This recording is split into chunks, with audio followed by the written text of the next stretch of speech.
your boy Corey here, aka Crasher, back with a new video, and ladies and gentlemen, in today's special video, we are going to be commemorating Ash Ketchum as September 15th, 2019 marks the day that Ash won the Alola Pokemon League. This video will be going over some of my favorite Ash moments from the Pokemon anime. There are so many moments to choose from, it's actually insane. Keep in mind, this list is strictly built off my own opinions, so if you guys have different picks from mine, please post them in the comments below and tell me your favorite Ash moments from the Pokemon anime. With that said, here we go! Starting off our list, we have the first ever episode where Ash and Pikachu met. Okay, I know this pick might seem like an easy one, but hear me out. If it were not for the events of this episode, who knows where Ash would be in the anime today? We start off with Ash getting Pikachu from Professor Oak despite being late. Pikachu seemed very disinterested in Ash and refused to listen to him, and even went as far as to shock him a few times during the episode. The part of the episode, however, that really sets the tone and changed Pikachu's mind of Ash was when he threw himself in front of the Spearow flock as an attempt to sacrifice himself to save Pikachu, and Pikachu saw how much Ash cared and leaped off Ash and into the flock, and kabam! An epic and electrifying attack sent the Spearow packing, and despite Ash and Pikachu being really banged up, the scene was very precious because Pikachu and Ash shown deep care for each other, and Hooooow flew over the rainbow as a symbol of the start of their journey. Truly a glorious way to start the anime and start this list. Next up, we have Ash's Charmeleon evolving into Charizard. Okay, while this might not be specifically an Ash moment per se, it does involve his Pokemon, so it does count on this list. In episode 46 of the Indigo League series, we had Ash being attacked and kidnapped by Aerodactyl. Ash looked like he was going to be fresh dinner until Charmeleon evolved into Charizard to save Ash. Sort of. One of the biggest reasons why it evolved was actually due to Aerodactyl taunting it as Charmeleon, and Charizard wanted to battle Aerodactyl. It was still an epic moment nonetheless because we had some action from Charizard, who is very much an iconic Pokemon. After some unlikely assistance from Jigglypuff and its singing, that put Aerodactyl to sleep, and Charizard rescued Ash before falling asleep himself. So this moment, I felt, while it had some comedy to it, it also was really epic and quite memorable. On that note of Ash's Charizard, the next entry on the list is the fact that we have ourselves Ash finally earning Charizard's respect. In episode 25 of the Orange Island season, we had Ash's Charizard battle against a trainer's Poliwrath, and after being frozen solid by an Ice Beam, Charizard was unable to continue. Charizard was in rough shape and its flame was very small, and it was suffering from the after effects of being frozen. Despite Ash and Charizard not being on the same page and Charizard being disobedient, Ash showed how much he cared for Charizard, and Charizard saw that and eventually came around after being thawed out. This is where history begins to write itself. After Charizard rescues Pikachu from Team Rocket and they blast off, Charizard gets a rematch versus Poliwrath and listens to Ash's every command and overtakes Poliwrath and wins the battle. This was a huge step for Ash as his ace at the time now is fully on Ash's side. Quite a remarkable moment. Moving on to the next entry on the list, we have ourselves Ash winning the Orange Islands League and Winner's Trophy. While this is not acknowledged as all of the other leagues are, I feel this one is rather big for Ash. In episodes 31 and 32, Ash fought the strongest trainer of the Orange Islands, Drake, in a full 6 vs 6 battle. While most of Drake's Pokemon weren't weak by any stretch of the imagination, they paled in comparison to his Dragonite. His Dragonite wiped out Ash's Charizard, Squirtle, and Tauros before falling to Pikachu's Thunder attack. Also, his Dragonite was rather overpowered with 8 attacks, so it stood to reason why Drake was the strongest trainer and Dragonite was the strongest Pokemon. The fact that Ash won this competition shows how far Ash has come as a Pokemon trainer and a battler. Now let's fast forward to the Gen 2 anime, and let's talk about Ash's Pokemon League battle with Gary Oak. This is something many fans at the time were waiting for, and we got it served hot and ready to go. In episode 60 and 61 of the Master Quest season, Ash was taking on Gary Oak at the Silver League Conference in a full 6 vs 6 match. This match proved to be very tough for Ash, as it was known how adept Gary was at handling Pokemon, but Ash also was no pushover in this matter. It all came down to Ash's Charizard taking on Scizor, Golem, and Gary's ace Pokemon, Blastoise.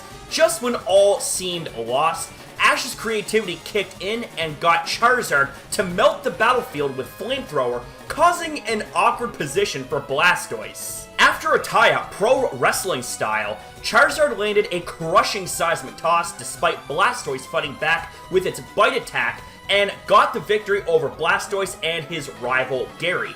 After the match, Gary and Ash really seemed to respect each other even more, and it was a huge moment for Ash and Gary. More for Ash, however, because Gary has always been ahead of Ash and was the guy to beat at the time, and Ash won in a full battle, overcoming his childhood rival, now turned friends. This was a beautiful event that really showed how their rivalry came full circle. Moving on to the Generation 3 anime, we have ourselves Ash completing the Battle Frontier Challenge. While he may not have been successful in the Hoenn Pokemon League, only getting to the top 8, the Battle Frontier presented a fresh journey for Ash, and the end goal was not easy. Ash faced down many challenges, starting from the Battle Factory's Nolan all the way to the Battle Pyramid's Brandon. Ash had even faced legendary Pokemon such as Nolan's Articuno to Brandon's legendary Golems, which presented very formidable challenges.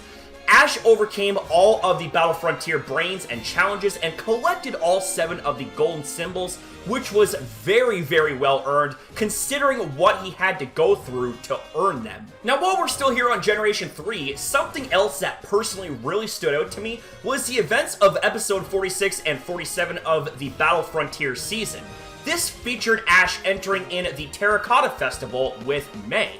This sort of thing is generally not in Ash's wheelhouse, but Ash's willingness to give it a shot and adapt to a new set of rules shows how far he has come along his travels through Hoenn. Ash and May made it to the finals and had an excellent battle where it featured May's Blaziken and Ash's Sceptile. Both battled tremendously, and even though Sceptile had a type disadvantage, Sceptile held its own just fine, and both battled to the point where their abilities activated. The outcome of the festival ended in a draw, but it was a lot of fun to see Ash immerse himself in something he's not too familiar with, and do very well for himself. Also, it was a nice touch to see Ash and May share the prized ribbon by slicing it in half and having an extra sentimental value to it as it is shared between Ash and May. That right there, honestly, was a really, really nice way to end off the Gen 3 anime. So now let's move on to Generation 4. We have Ash's run in the Sinnoh League. Now, to be more specific, we are going to be focusing on 2 battles. Ash's battle with Paul and his battle with the infamous Tobias. Ash and Paul have both come an exceptionally long way into the series, and aside from maybe Gary, Paul really drove Ash to his limit. Ash disliked Paul for his attitude as well as his style of training and treatment of Pokemon, which led to Ash taking in Chimchar that Paul released. Through many ups and downs in the series that led to their Sinnoh League battle, this one had everything riding on it. It came down to Ash's Infernape and Paul's Electivire, and after many blows were traded, it looked like Infernape was finished, but after goading from both Paul and Electivire, Infernape made one of the best comebacks ever, and after an epic clash of their strongest moves, Infernape came out on top. Finally! After many setbacks and losses, Ash won against Paul where it counted the most, and Ash got full redemption versus Paul's best Pokemon. It was truly a feel-good moment for Ash and his Infernape, and even earned respect from Paul, which made the whole scene perfect. The celebration, however, didn't last long though, because Ash now had to face Tobias in the top 4. Tobias had his Darkrai wipe out 3 of Ash's Pokemon before Sceptile came in and overcame Darkrai with 2 Leaf Blade attacks. Tobias then brought out Latios and defeated Sceptile and Swellow before being taken down by Pikachu, which also went down, so it was a double KO. Despite Ash losing, the fact that he took out 2 powerful legendary Pokemon showed how strong Ash got through his travels in the Sinnoh region. While it might have been a cheap way to get Ash to lose, I also look at it as this: Ash defeating 2 legendary Pokemon, which is honestly quite the thing to brag about. So now, let's move on to Generation 7, where we focus on the Alola Pokemon League from the Sun and Moon series. We will be focusing specifically on Ash's finals match versus Gladion, as well as his exhibition match versus Professor Kukui. Ash vs. Gladion was quite an amazing match for it being 3 vs. 3. We had Ash's mythical Melmetal, Pikachu, and Dusk Lycanroc take on the legendary Silvally, the Zoroark that was once his father's, and Midnight Lycanroc. The match was action-packed and it was intense. One of the craziest big-brained Ash moments took place when it came down to the Lycanroc vs. Lycanroc battle, where Ash used Counter to counter Midnight Lycanroc's counter-attack. That was enough to defeat Midnight Lycanroc and thus get the win over Gladion and make him the first ever Alola Pokemon League champion. This win is special in so many ways because this was not only redemption from what happened at the Kalos League Finals, but also this makes him historically the first ever Alola League champion. It didn't end there, however, because now Ash won the prize of facing Kukui, who was the strongest trainer in Alola, in a full 6 vs. 6 battle. This battle stretched across 4 episodes, and while it may seem like it was a bit long just for one battle, there was also a lot of storytelling elements within their battle, which made their battle all the more amazing. One of the biggest stories, as an example, was Ash's Torracat facing Kukui's Incineroar, who were rivals of one another. Despite Torracat not being fully evolved, it managed to stand its ground and actually take out Incineroar after a huge fiery collision of Z-moves. Torracat then evolved into Incineroar, which was quite epic personally, as I love Incineroar. The climax of the battle was when Tapu Koko stepped in to be Kukui's 6th Pokemon, and it battled against Ash's Pikachu. Tapu Koko allowed a second use of Z-moves, and after an epic collision of Tapu Koko's Guardian of Alola Z-move and Pikachu's 10 million volt Thunderbolt Z-move, Ash's Pikachu came out on top as the victors and defeated Kukui after a ground-shattering rumble of a 6 vs. 6 battle. There truly couldn't have been anything better than how it all turned out. Winning the Alola League and having a full battle with Kukui, who is like a father figure to Ash, truly makes this whole thing one of a kind.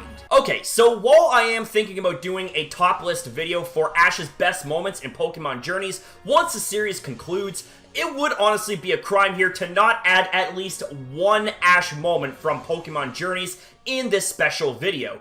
This moment comes from episode 10 of Pokemon Journeys, where we have Ash and Go washing up on a mysterious Dragonite paradise. This is the episode that completely took me by surprise. This episode featured Ash catching a fully evolved, pseudo-legendary Pokemon, Dragonite. After the events of that episode took place, the Dragonair that once had difficulties flying and was being helped by Ash actually evolved into Dragonite to rescue Ash from danger and even gave Ash a hug. Ash then realized that Dragonite wanted to come with Ash, and thus Ash caught Dragonite and added it to his team. That completely blew my mind, and it made Ash already OP within only 10 episodes of Pokemon Journeys. This was a very special moment, and it produced one hell of a reaction. Wait, hold up a second. What's happening? What? What? No way! What? No! No way! Is this gonna... What? What?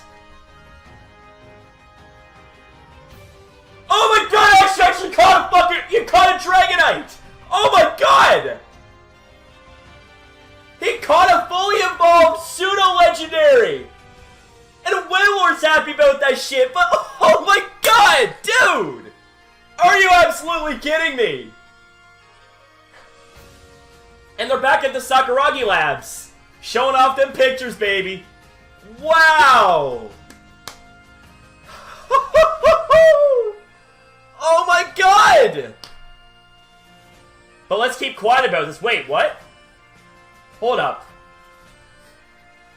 I think the mystery surrounding the Kairu is part of their appeal. Well, that makes a point. He makes a good point. he's giving Professor Sakuragi a bear hug here. Wow! The two will aim for their own heights as their adventure continues. How is Charizard going to respond about this? Oh my god! Oh my god. Oh my fuck. Oh my god. Oh my god. Oh my god. Like, are you absolutely kidding me? Ash caught a Dragonite! Phantom, yeah, you're right, he is gonna... Dude, Ash is gonna be a fucking powerhouse in this anime. Oh! And that is going to conclude my list of my favorite Ash moments in the Pokemon anime. This list was insanely tough to narrow down, as there are countless Ash moments to choose from. With that said, what are your favorite Ash moments? Leave them down in the comments below, guys. And ladies and gentlemen, with all that being said, that's going to be a wrap up here for this video. So I want to say thank you guys so much for watching. If you guys did enjoy the video, you know what to do. Leave a like, subscribe, and most importantly, guys, smash it up in the comments down below, because I love hearing from you guys. Always have, always will, that ain't ever going to change, baby. You can believe that. Woo! So thank you guys again for watching. Have yourself a fantastic day or night, depending on your time zone. And ya boy, we'll see you guys in the next one. And to all of the lovely Annie Poke fans out there, happy National Ash Ketchum Day.